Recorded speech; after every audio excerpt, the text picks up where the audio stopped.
வருத்தம் இருக்கும், ஏமாற்றம் இருக்கும். திருவிழா கூட்டு போன்னு சொன்ன அப்பா கூட்டு போட்டி அந்த நிமிஷம் வருத்தம் இருக்கும்னா எங்களுக்கு ஒரு சீட் கொடுத்தாங்க. கோயம்புத்தூர் நிற்கிறதுக்கு ஒத்துக்கிட்டாங்க. பட் அவங்க அதை அவங்க சின்னத்தில் நிற்கணும்னாங்க. அப்போ தலைவர் சொல்லிட்டாரு, டார்ச்சேட் இல்லைங்கிறது தானே பிரச்சனை. அவங்க உதயசூரிய சின்னத்தில் நிற்க சொன்னதுனால தான் நாங்கள் உடன்பாடு இல்லை. தெரிஞ்சே செய்கிறோம். ஒரு இழப்பை தெரிஞ்சுக்கிட்டே ஏற்றுக்கிறதுக்கு ஒரு கெப்பாசிட்டி வேணும் இல்லையா? ஏன்னா இன்னும் சொல்லப்போனால் அவ்வளோ கட்சி கூட்டணிகளை யாருமே இதுக்கு வரைக்கும் இந்திய அரசியல்லையே சின்னத்துக்காக ஒத்துக்க மாட்டேன்னு கூட்டணியை விட்டு வெளியில் வந்த கட்சி எதுவுமே இருக்காது எங்களை தவிர. ஒரு எலெக்ஷன் டயத்தில் 100 கோடி ரூபா தட்டு பிரச்சாரத்துக்கு கூப்பிட்ருக்காங்க. இந்த தகவலை தலைவர் கலைஞர்கிட்ட சொல்ல கலைஞர் மேடையில் பேசினார். 100 கோடியும் தூக்கி போட்டு வந்தவர். இன்னைக்கு சின்ன இல்லைன்னா சீட்டே வேணாம்னு தூக்கி போட்டு வந்தவர்.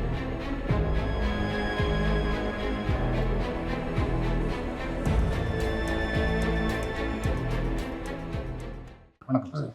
சார், மக்கள் நீதி மையம் இந்த தேர்தலில் போட்டியிடலை, திமுக ஆதரவாக தெரிவிக்கிறோம் அப்படின்னு சொல்லி தலைவர் கமலஹாசன் அறிவிச்சிருக்காரு. 2024 நாடாளுமன்ற தேர்தலையும் பார்த்தீங்கன்னா மக்கள் நீதி மையம் போட்டியிடலை. ஒரு சொந்தமாக ஒரு விமர்சனங்கள் வைக்கப்படுது. ஒரு அரசியல் கட்சிங்கிறது தேர்தலில் போட்டியிடணும் அப்படின்னு சொல்லி நீங்கள் எப்படி பார்க்குறீங்க சார்? 2 தடவை நிற்காததுக்கு காரணம் ஒன்று தான். அது எப்படின்னா, நாங்கள் போன தடவை 2024 திராவிட முன்னேற்ற கழக தலைமையான கூட்டணிக்கு வரும்பொழுது எங்களுக்கு ஒரு சீட் கொடுத்தாங்க. கோயம்புத்தூர் நிற்கிறதுக்கு ஒத்துக்கிட்டாங்க. பட் அவங்க அதை அவங்க சின்னத்தில் நிற்கணும்னாங்க. அப்போ தலைவர் சொல்லிட்டாரு, நான் கட்சி ஆரம்பித்தது இந்த கட்சியை கொண்டு போகிறது தான், எங்கள் கொள்கை எழுத்தையும் கொண்டு போகிறதுக்கு. ஸோ என் கட்சி சின்னத்தை தான் நிற்க முடியுங்கல. அது ஒரு நெருக்கடியாக ஒரு கட்டத்தில் சரி ராஜ்யசபா எடுத்துக்கிறீங்களா? நாங்கள் சின்னம் ஒதுக்கப்படலைங்கிறனால தான் நாங்கள் ராஜ்யசபாவுக்கு போனோம். இப்போ இன்றைக்கி ராஜ்யசபாவில் மக்கள் நீதி குரல் தான் ஒலிக்குது. அவர் அங்கே பேசும்பொழுது எங்கள் கருத்தாகவும் எங்களுக்கு உடன்பாடான கருத்து மட்டும் பேசுவார். ஒருவேளை அவங்க சின்னத்தில் போட்டி போட்டு போனால் சார்பு நிலையில் நம்ம கவனமாக இருக்க வேண்டியிருக்கும். நம்ம முழுமையாக வெளிப்பட முடியாது. இப்போ சட்டமன்றம், தமிழக சட்டமன்றத்தில் அதே மாதிரி நம்ம உள்ளே போகும்பொழுது அவங்க சின்னத்தில் போகிறதுக்கு அவங்க கேட்டாங்க. அதுக்கு தான் தலைவர் இருக்கார், எனக்கு 2-3 எம்எல்ஏ அங்கே போகிறது முக்கியம் இல்லை, என் கட்சி உள்ளே போகணும். நாளைக்கு அடுத்த 5 ஆண்டு இந்த கட்சி தான் உள்ளே பேசணும். அதுக்கு போதியமான சுதந்திரம் இருக்காதுங்கையில் அது எனக்கான அவைத்தேன் அது சரியாக வரணும். அப்படிங்கையில் வழக்கமாக என்னென்னா கூட்டணியை விட்டு வெளியில் போய் நிற்கலாம். நம்ம ஏற்கனவே அடுத்த 5 ஆண்டுக்கு இந்த தமிழகத்தை யார் ஆள்வது சரியாக இருக்கும் அப்படின்னு ஒரு முடிவு எடுத்தோம். அந்த முடிவு இப்போ உடன்பாடு இல்லைங்கனால மாறி போயிடாது. இன்றைக்கி உடன்பாடு ஏற்படலைங்கிறதுக்காக நீ இல்லைன்னு சொல்ல முடியாது. நம்ம அந்த மாதிரி அரசியல் பண்ணுறது இல்லை. உள்ளே இருந்தால் ஒரு பேச்சு, வெளியில் இருந்தால் ஒரு பேச்சு. அடுத்த 5 ஆண்டுகளுக்கு இந்த ஒரு ஸ்ட்ராங்கான கவர்மெண்ட்டை, வலிமையான தலைமையோட, மாற்றாந்தாய் மனப்பான்மையோடு இருந்துக்கிற பாரதிய ஜனதா அரசுக்கு ஃபைட் பண்ணுற அளவுக்கு கெப்பாசிட்டியாக இந்த நம்முடைய கல்ச்சருக்கு உடன்பாடான ஒரு ஆட்சி இருக்கணும்னா இப்போதைக்கு இவங்க தான் சரியாக இருக்குது. அது எங்களால் முடியலைங்கிற அவங்க தான். அப்படிங்கிற நான் இந்த சிறு இதில் நம்ம கொடுத்த வாக்குறுதியை, இந்த கூட்டணிக்கு ஆதரவுங்கிற வாக்குறுதியை கைவிட வேண்டாம்னு ஆதரவு தர்றோம் வெளியிலிருந்து அப்படின்னு சொன்னது. மற்றபடி மக்கள் நீதி கட்சிக்கான இடம் இல்லைங்களா நாங்கள் நிற்கணும். சார், 5 தொகுதியில் கொடுக்குறதாவோ 5 தொகுதியும் உதயசூரிய சின்னத்தில் நிற்கணுங்கிறதுனால தான் முதல்ல 5 தான். அது ஒரு எண்ணிக்கை முக்கியமாக எடுத்துக்கல. நாங்கள் கூட குறைச்சவங்க கன்சிடர் பண்ணியிருப்போம். பட் சின்னம் அது மக்கள் நீதி சின்னமாக இருக்கணும். இந்த மெம்பர் ஃப்ரம் மக்கள் நீதி மையம் நாளைக்கு சட்டசபையில் அவங்க அஜெண்டா, திராவிட ஆட்சியில் இருக்க கட்சியுடைய அஜெண்டா, அவங்க திட்டங்களுக்கான பிரதிநிதியாக இருந்துடக்கூடாது, இருக்க முடியாது. நமக்கே உடன்பாடு இல்லாத ஒன்று கொண்டு வந்தால் நம்ம எதுக்கிறதுக்கான ரைட்ஸ் இருக்கணும். அப்படி இல்லை. பல பேர் எம்எல்ஏ உள்ளே போனால் போதும்னு ஒத்துக்கிட்டு போயிடுறாங்க. அந்த ஒரு தவறான முன்மாதிரி எப்போவோ ஏற்பட்டது பலன் தான் இதெல்லாம். பட் இவர் எப்போவும் விட்டு விடுது. ஏன்னா இவர் இந்த கட்சி ஆரம்பிக்கலே உங்களுக்கு தெரியும், மக்கள் நீதி மையங்கிற பேருடைய சாயலில் இதுக்கு முன்னாடி எந்த கட்சியும் இல்லை. இப்போ இருக்க எந்த கட்சியுடைய சாயல்லையும் பேர் வைக்கல. நான் நேற்றைக்கு ஆரம்பித்த ஒரு கட்சி கூட அந்த கழகத்தை விடல. அதே மாதிரி பார்த்தீங்கன்னா பேரை பார்த்து மட்டும் இல்லை, கொடியே பார்த்தீங்கன்னா பியூர் ஒயிட்டில் டிசைனாக இருக்கும். ஒரு கலர் சிவப்பு, கருப்பு, மஞ்சள் இதெல்லாம் இருக்காது. சித்தாந்தம் சொன்னாலும் ரைட் லெஃப்ட்லாம் இல்லை, இது சென்ட்ரிசம். அது நாளைய உலகத்துக்கு தான் தேவை. வேர்ல்டு வைடு யூரோப்பெல்லாம் பரவி இருக்கிறது ஆசியாவிலே முதலாக எங்கள் தலைவர் தான் அந்த சித்தாந்தம் சொல்லுது. ஒரு புதிய சித்தாந்தம், வலிமையான காலம், ஏற்கனவே திராவிடம், தேசியம், வலதுசாரி, இடதுசாரிலாம் பங்கெடுத்துக்கிட்டு இருக்கிற ஒரு காலத்தில் எங்கள் சித்தாந்தத்தை கொண்டு போய் சேர்க்க எங்களுக்கு கடுமையான முயற்சி தேவைப்பட்டுச்சு. அந்த முயற்சியில் பார்க்கல ஒன்று உண்மையாக தெரியும், இப்போ நாங்கள் ஆட்சிக்கு வர முடியாது. அதனால தான் ஏதோ ஒரு கூட்டணிக்கு நம்மளோட ஸ்ட்ரென்த்தை கொடுத்து நமக்கு அதுக்கான பலாபலன் கிடைக்குன்னு பார்த்தோம். பலனில் உறுத்தல் இருந்தது. அதுக்காக ஸ்ட்ரென்த்தை வேஸ்ட் பண்ண வேண்டாம், இது மற்றவங்களுக்கு பயன்படுத்த வேண்டாம்னு ஆதரவு தெரிவிச்சிருக்கோம். வெளியே இது வெறும் சீட்டுக்காக ஆரம்பித்த கட்சி இல்லை. அரசியலை அங்கே மட்டும் பார்க்கல. இன்றைக்கி பதிவு பெற்ற கட்சியாக இருக்கிறோம், அங்கீகரிக்கப்பட்ட கட்சி இல்லை. ஆனால் இந்த பதிவு பெற்ற கட்சியுடைய தலைவர் பேசுகிற பேச்சு இங்கே இருக்கிற எந்த அங்கீகரிக்கப்பட்ட கட்சி தலைவர் பேசுறது கூடுதலாக வலிமையாக இருக்கும். அன்றைக்கு சில நிமிடங்கள் பாராளுமன்றத்தில் அவர் பேசும்பொழுது இந்தியாவே பேசுனுச்சு. இந்த பேச்சு கொடுக்குற தலைவர் தமிழகத்தில் இவரை தாண்டி இல்லை. ஆனால் இந்த வாய்ப்பு மறுக்கப்படுறதாலேயோ கிடைக்காதாலேயோ இந்த கட்சி வந்து முடங்கிறாது, மீண்டும் திருச்சி வருது. இப்போ 5ங்கிறது இல்லைன்னா இப்போ திமுக கூட்டணியிலே பார்த்தீங்கன்னா சில கட்சிகள் 2 தொகுதியில் நிற்கிறாங்க. ஸோ ஏதோ ஒரு வகையில் ஒரு சட்டசபையில் ஒரு நம்பரை ஸ்டார்ட் பண்ணுவோம் அப்படின்னு சொல்லி அந்த தான் சட்டசபை நம்பரை ஸ்டார்ட் என்ன ஸ்டார்ட் பண்ண போகிறோம்? நாளைக்கு எந்த பாரத்தை கொடுத்து நம்ம வந்து எலெக்ஷன் கமிஷன்ட்ட உதயசூரியன் சின்னத்தை வாங்க போகிறோம்? திமுக பிரகாரம் தான் சின்னம் கொடுப்பாங்க.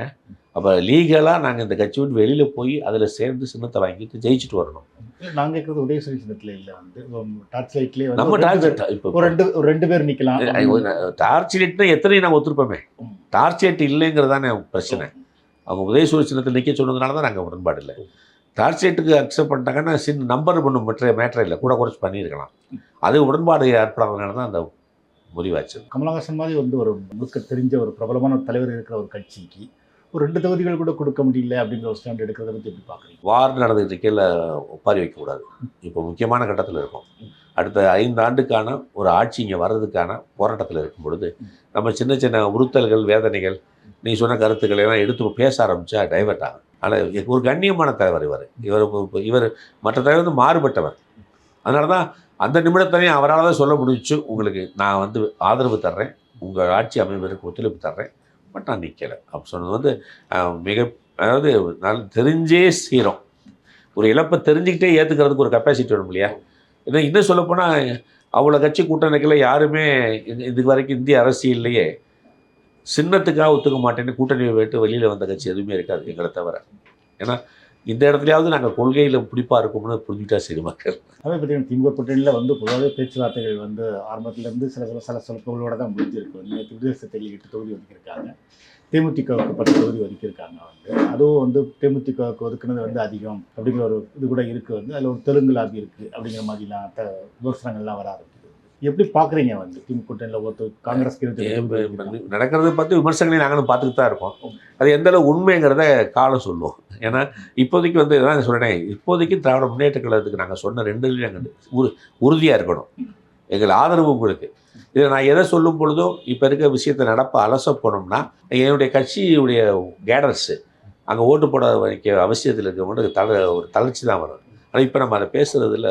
இப்போ நம்மளை பொறுத்த வரைக்கும் இந்த எலெக்ஷனில் ஆதரவு பண்ணணும், ஆதரவு பிரச்சாரம் பண்ண போகிறோம். அதனால் அது இப்போ அந்த சம்மந்தப்பட்ட கட்சியில் அதை புரிஞ்சுக்குவோம். ஆனால் ஒரு அரசியல் கட்சியில் இருக்கிறவங்களுக்கு வந்து அந்த பதவிகளுங்கிறது ரொம்ப முக்கியம், இல்லைன்னா அவங்க சுதந்திருவாங்க தொண்டர்கள் அப்படின்னு சொல்லப்படுவாங்க. அது எப்படி பார்க்குறீங்க? இல்லை, நிச்சயமாக இருக்கும். ஏன்னா ஒரு சில பேர் கனவுகளோட இருந்திருப்பாங்க. இப்போ சொல்லப்போனால் இங்கே விருப்ப மனு வாங்கின ஒரு 60 பேர்கிட்ட வாங்கியிருந்தாங்க. நம்ம 5 இடமோ 6 இடமோ கிடைக்கும் கீழே 60 பேர் வாங்கியிருந்தாங்க. மற்ற கட்சியோட நாங்கள் விருப்ப மனுக்கு டெபாசிட் கூடுதலாக கேட்டிருந்தோம், அதையும் கொடுத்துருந்தாங்க. ஆனால் அவங்க எல்லாம் என்னென்னா யாரும் நிற்க விரும்புகிறீங்கன்னு கேட்கல, நிற்க ஆள் இல்லைன்னு ஆயிடக்கூடாதுன்னு கேட்டவங்க தான். சீட்டு வேணும்னு கட்டலை, எனக்கு தலைவர் கொடுத்தா நிற்கிறோம், இல்லைன்னா அவங்க கம்பல்சரி இல்லை. அதையும் தாண்டி யதார்த்த மனசு ஒரு போய் அது வெற்றிகரமான கூட்டணியில் இருக்கையில் இருந்துட்டு எம்எல்ஏ உள்ளே போகிற வாய்ப்பு இருக்கேன்னு நினச்சிருக்கவங்க இருப்பாங்க. ஆனால் அவங்க எல்லாருக்கும் இவரை பற்றி தெரியும். இவர் ஆரம்ப காலத்தில் நற்பணி மன்றமாக இருந்தாலும் சரி, இன்றைக்கி கட்சியாக இருந்தாலும் சரி, எங்கள்கிட்ட வந்து அவர் கண்டிப்பாக இருப்பாருன்னு ஒரு பேர் இருக்குது. உடன்பாடு எல்லாம் செய்ய மாட்டார், செய்ய விட மாட்டார். ஸோ இப்படிப்பட்ட முடிவுகளை இவர் எடுக்கிறத நாங்கள் ஆச்சரியப்படுறதில்லை. அதனால் வந்த எல்லாருமே வந்து சில நாட்கள் ஒரு சோர்வு இருக்கும். சோர்வுங்கிறது மீள்றது தானே வாழ்க்கை, மீண்டுருவோம். ஆனால் இன்னொரு விமர்சனம் வைக்கப்படுது வந்து இப்போ கமலஹாசன் வந்து தனக்கு ஒரு பதவி வாங்கிக்கிட்டார், ராஜ்யசபா பதவி வாங்கிக்கிட்டார், கட்சியில் இருக்க மற்றவங்களுக்கு ஒரு பதவி வேணும் அப்படிங்கிற ஸ்டாண்ட் எடுக்கல அவர்.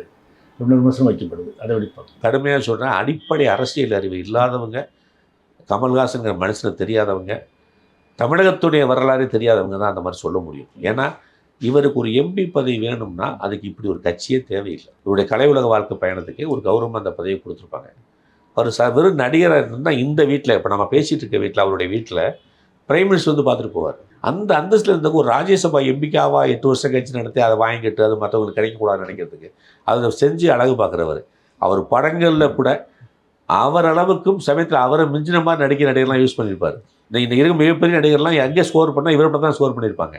அது பசுபதியாக இருக்கட்டும், சத்யராஜா இருக்கட்டும், நாசராக இருக்கட்டும், இவங்களெல்லாம் நமக்கு பெருசாக அறிமுகப்படுத்த இவருடைய படங்கள். அந்த அளவுக்கு அடுத்த திறமையை அடுத்த இதை மதிக்கக்கூடிய ஒரு மனிதன் வந்து எங்களுக்கெல்லாம் பதவி கிடைக்கூடாதுன்னு நினச்சிருந்தது வந்து அவரை புரிஞ்சுக்காதவங்க பேசுகிற பேச்சு இல்லை, அவரை பிடிக்காதவங்க பேசுகிற பேச்சு.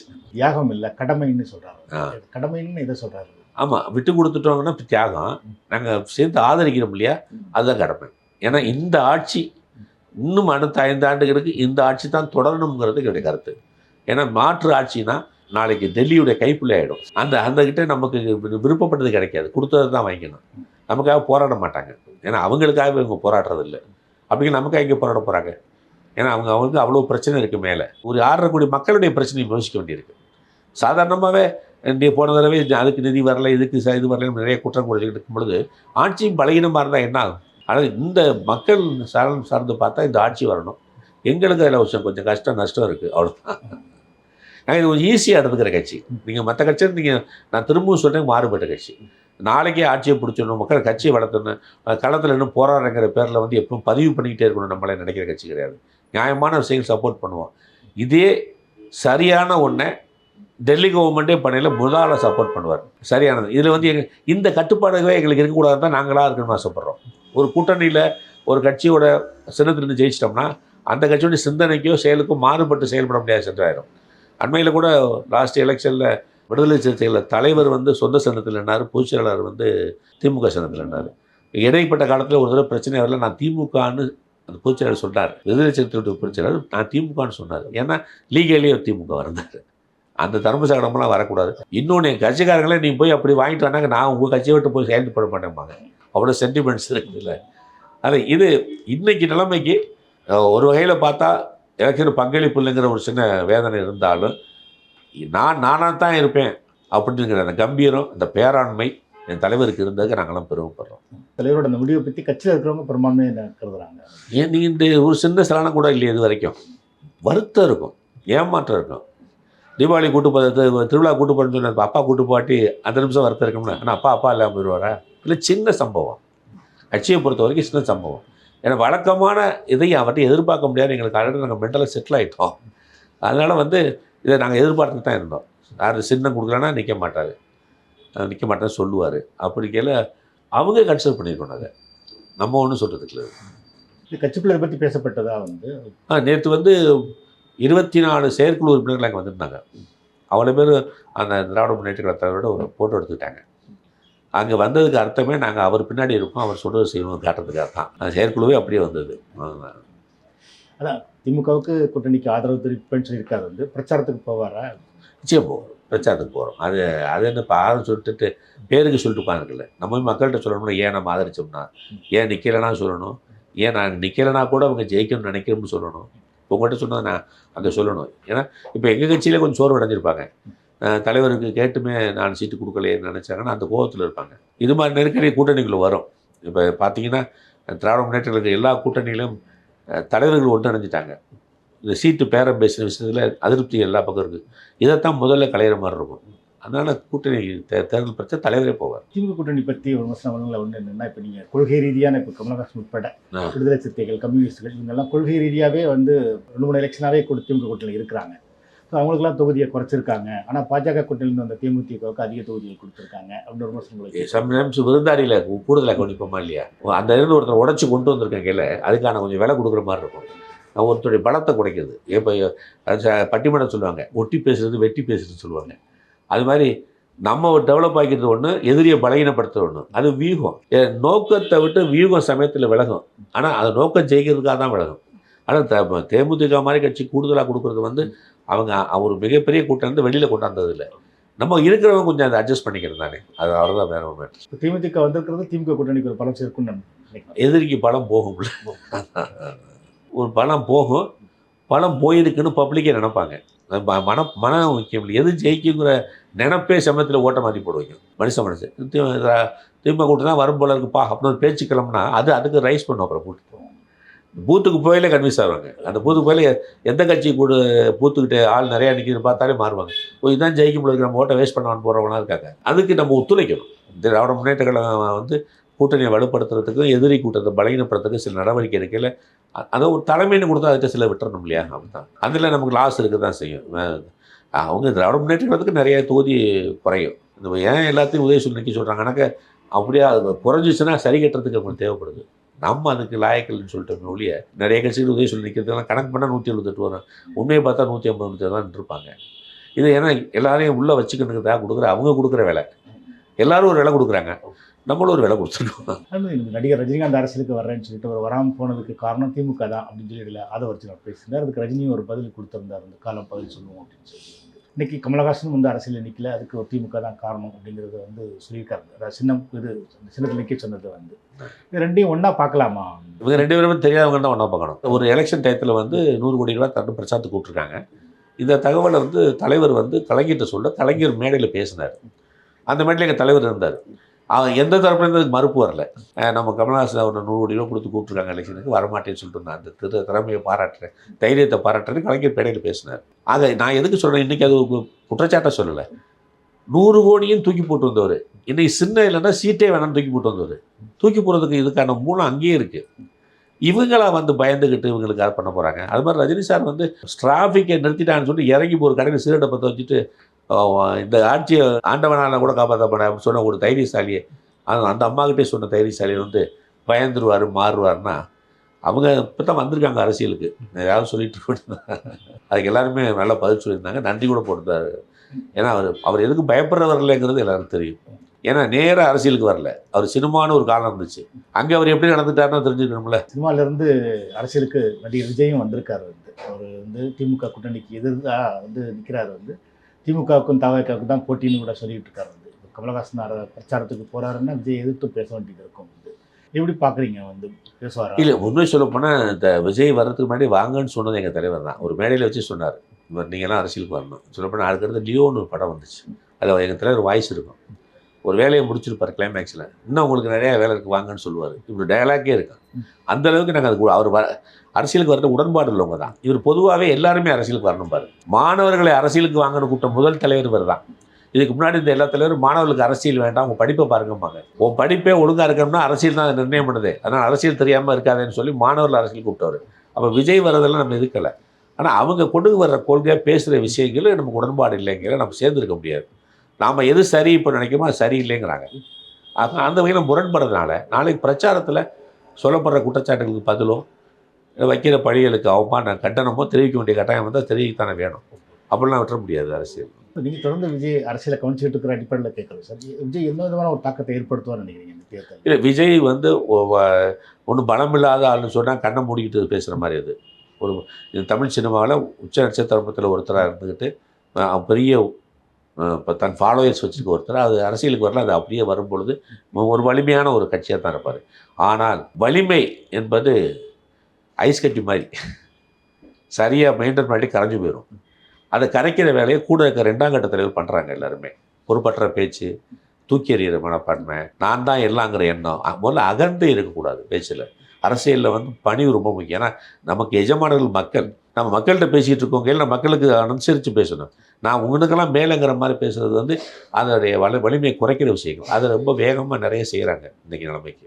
அரசியலுங்கிறது வந்து முன்னாடி இருந்த கட்சியுடைய நடைமுறையில் பார்வையிட்டு இதுதான் இயல்பு, இதுதான் மரபுன்னு ஊடகத்துக்குள்ள ஒரு ஃபிக்ஸ் ஆகிருக்காங்க. புறக்கணிக்கிறதுனால அது வந்து எப்போ அரசியல் கட்சி புறக்கணிக்கலாமா, ஆட்டத்தில் இருக்கணும் இல்லையாங்க. அது வந்து காலகாலம் பார்த்துக்கிட்டு இருக்க நடைமுறை வச்சு செய்கிறது. உண்மை என்னென்னா தன்னை இழக்க தயாராக இருக்க மாட்டாங்க யாருமே. நான் மட்டும் இல்லை, நான் இருக்க கட்சிக்கு ஒரு மரியாதை இருக்குது, அந்தஸ்து இருக்குது. அதை இழக்க வேண்டிய அவசியம் இல்லை. அந்த வகையில் நிற்கலைனாலும் பரவாயில்ல, மக்களையும் என்ற பெயரோடு நிற்க முடியலன்னா அந்த எலெக்ஷனே வேணாங்கிற ஒரு இது வந்து ஒரு மிகச்சிறந்த ஒரு முடிவு. இந்த முடிவு இன்றைக்கி இல்லைனாலும் பிற்காலத்தில் அரசியலாக இந்த நாளைக்கு இது மாதிரி அலையன்ஸ் வைக்கல அந்த சொந்த சின்னங்கள் நிற்க விடாமல் பண்ணும் பொழுது இது நல்லா வேலை செய்யும். எல்லாருக்குமே வந்து விட்டு கொடுக்க வேண்டிய கட்டாயம் வரும். அந்த மாதிரி எப்படி இருக்குன்னு நினைக்கிறீங்க தேர்தல் முடிவுகள்? எப்படி இருக்கும்னு சொல்கிறத விட எப்படி இருக்குன்னு சொல்கிறேன். இந்த கூட்டணி திராவிட முன்னேற்ற கழக தலைமையான கூட்டணி வெற்றி பெற வேண்டியது காலத்தின் கட்டாயம். இல்லைன்னா மொழி வாரியாக மாநிலங்கள் பிரிக்கப்பட்டது நோக்கமே இந்த ஒட்டுமொத்த சமஷ்டி அரசில் வந்து மொழியோ ஒவ்வொருத்தருடைய தனிப்பட்ட மொழியோ கலாச்சாரமோ சிதைஞ்சிடக்கூடாது, அதாவது காப்பாற்றப்படுறங்கிறது தான் மொழி வாரிய மாநிலம் படிச்சது. திரும்ப அதை சிதைக்கிற மாதிரி ஒரு மத்திய அரசுடைய சிந்தனைக்கே இருக்குன்னு நினைக்கிறது ஆபத்து. ஸோ தன்னை காப்பாற்றிக்கிட்டு இந்தியனாக இருக்கணும், தன் அடையாளத்தை காப்பாற்றிட்டு இந்தியனாக இருக்கணும் கேல இங்கே ஒரு வலிமையான அரசு வேணும் கேல இப்போ இருக்கிறதுல திராவிட முன்னேற்ற கழக தலைமையான அரசு வருவது தான் நம்ம மாநிலத்துக்கு நல்லது, தேசத்துக்கு நல்லது. அதனால் எல்லோரும் அதை தான் நம்ம ஆதரிக்கணும்.